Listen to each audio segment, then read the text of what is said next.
usted? Imagine you were born in a poor family, in a poor country, and by the time you were 28 years old, you have so much money you can't even count it. Yo soy Pablo Emilio Escobar Gaviria. Haciendo negocios, así que pues fresco.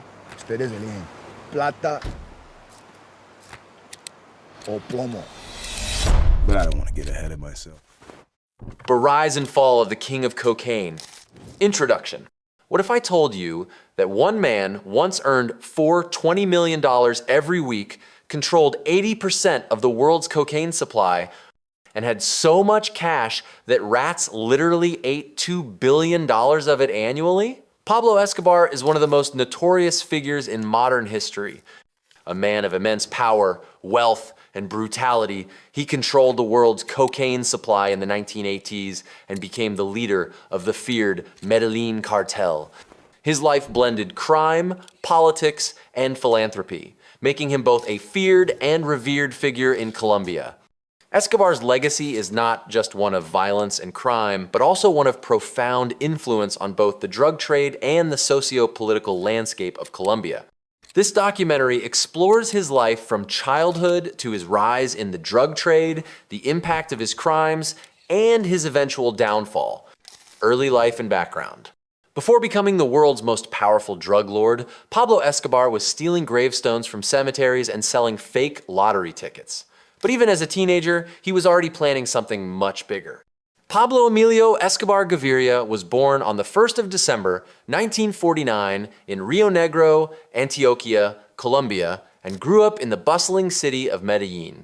His father, Abel de Jesus Dari Escobar, worked as a farmer, while his mother, Hermilda Gaviria, was a dedicated schoolteacher.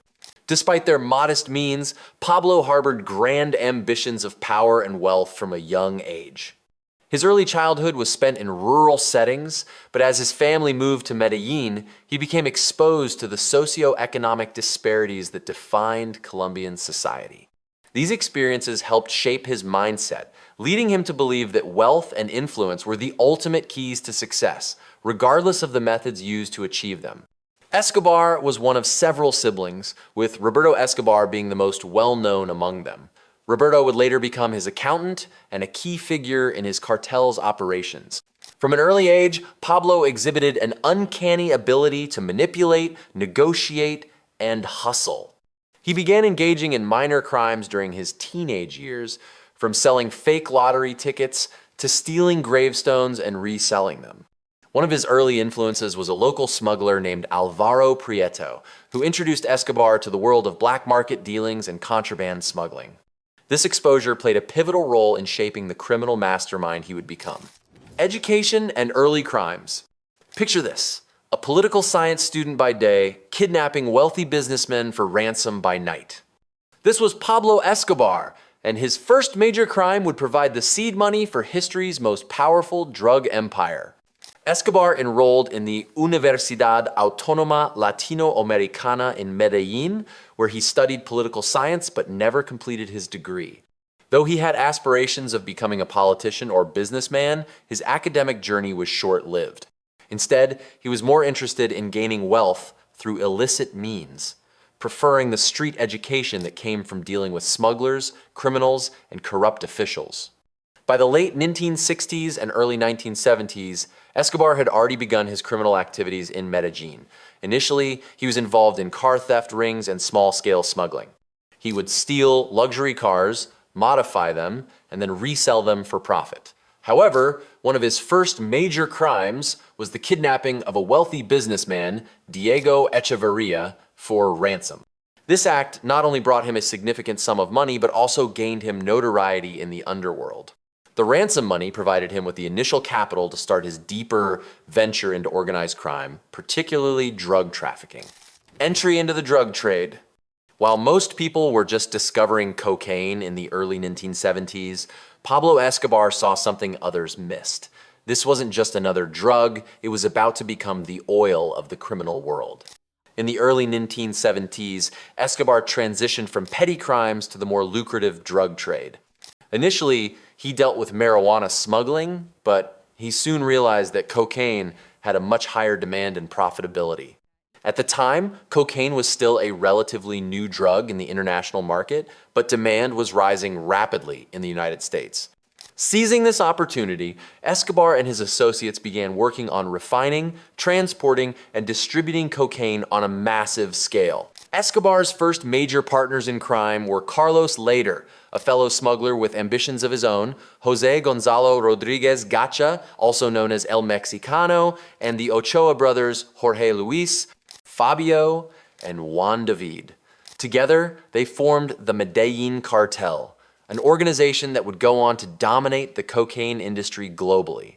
Escobar was instrumental in establishing cocaine production labs in Colombia and setting up smuggling routes to the United States via the Caribbean and Mexico. By the mid-1970s, his empire was already taking shape and his network was expanding rapidly. The Medellín Cartel and Escobar's empire. At the peak of his power, Pablo Escobar was earning more money in 1 week than most Fortune 500 companies earn in an entire year. His wealth became so vast that he spent $1,000 monthly just on rubber bands to hold his cash together. By the 1980s, the Medellín Cartel had become the dominant force in the global cocaine trade, controlling up to 80% of the world's supply. Escobar had established a complex and highly efficient smuggling network that transported cocaine from Colombia to various international markets. At the peak of his operations, Escobar was reportedly earning more than $420 million per week, making him one of the richest men in the world. Escobar used various transportation methods to smuggle cocaine across international borders. He purchased fleets of aircraft, including small Cessna planes and even larger models such as the Learjet 23, which were used to fly cocaine shipments directly into the United States.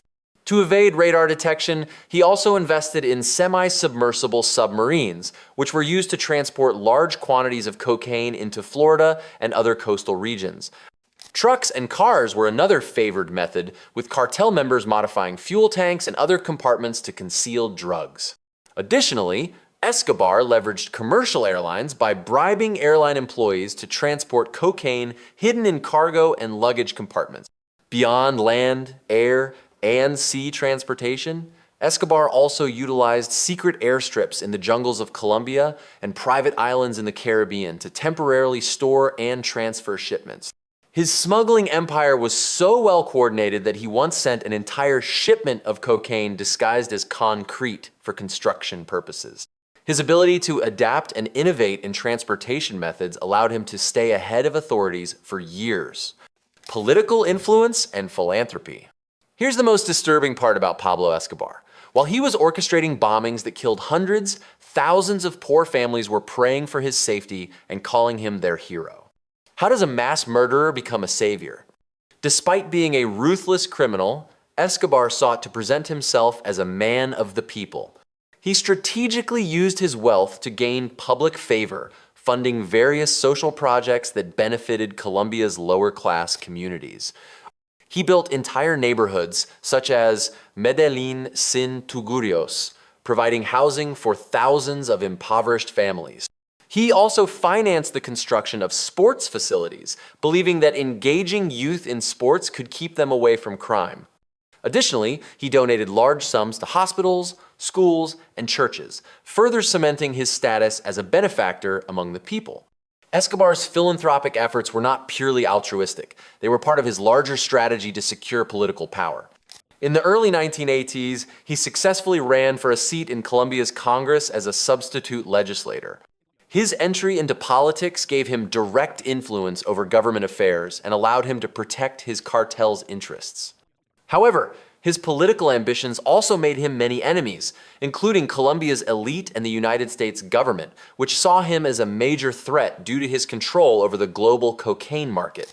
Escobar's jail life and escape.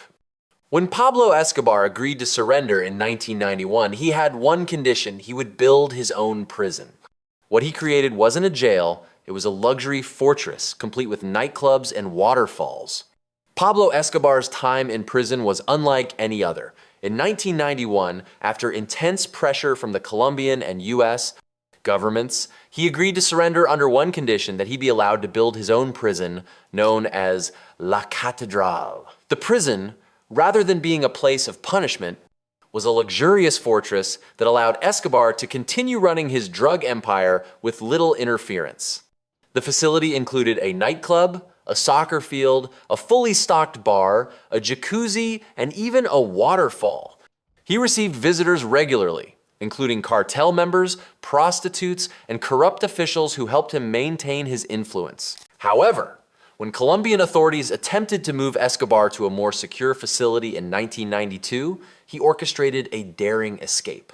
With the help of his most trusted allies, he bribed guards and used secret tunnels to flee into the mountains surrounding Medellín.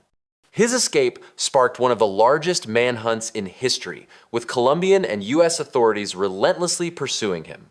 Pablo Escobar, Part 1 ending.